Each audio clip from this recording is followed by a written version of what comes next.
test methodologies, comma, the intro to this video. When, from a scientific perspective, this is a science testing, materials testing, kind of specific. I took it for granted. You could come into this thinking about educational testing, skills testing, but this is materials testing.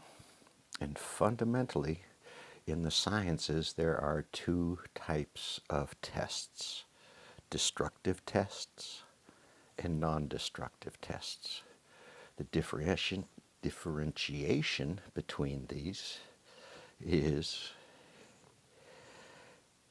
not simple, but it can sound simple. You destroy the materials trying to figure out what they are, or you test them in place with other methodologies and you don't destroy them. You look at their structures, their compositions, but you don't have to destroy whatever it is that you're looking at. So these non-destructive testing techniques are for general use. You need to be able to test something. Reactor vessels would be my reference to this.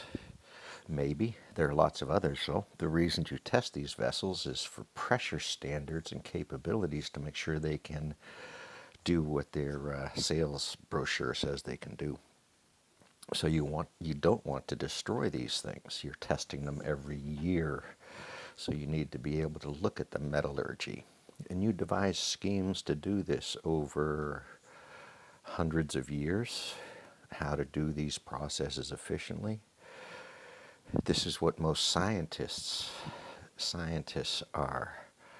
They're following methodologies developed long before them and finessing them, finding new ways to apply them so that they see something new and different that could be used elsewhere. So these two testing methodologies, destructive and non-destructive,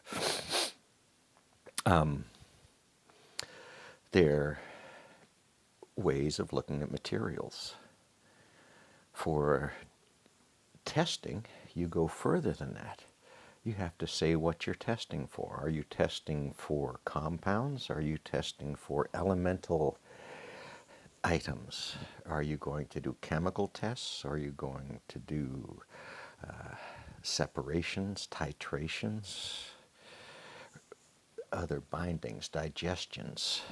What type of instrument are you going to put it into? After you've worked through this sample, you've destroyed this sample, but you can trace its origin, right?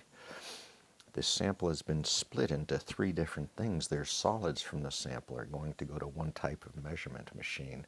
There's liquids from the sample, and then there were gases pulled off the sample. I've got three different sampling methodologies for one thing. Each piece of equipment's a few $100,000 I'm going to go ask questions of. So I just selected three domains to go sample in, and I've already needing hundreds of thousands, $500,000 in equipment and labs and setup for it. So the questions. That was my first professional work, was non-destructive testing of oil field tubular goods, meaning drill pipe and line pipe and whatever pipes you can think of, and how we test them. That was about 3 or 4 years of the career.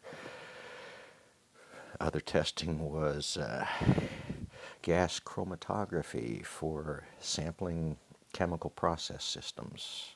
Another experience was inductively coupled argon plasma optical emission spectroscopy, sample destruction. Very detailed, specific numbers come out of these machines that are related to other numbers. They're physical ratios that you have to maintain between the weights and the distributions of the sample materials that you dissected. This is advanced analytic chemistry at its finest. But at its simplest, you simply have something hanging on a wall and somebody says, keep this running. That's how it works. And we keep it working. So these sampling methodologies, just this idea, I have spent 5 minutes on, and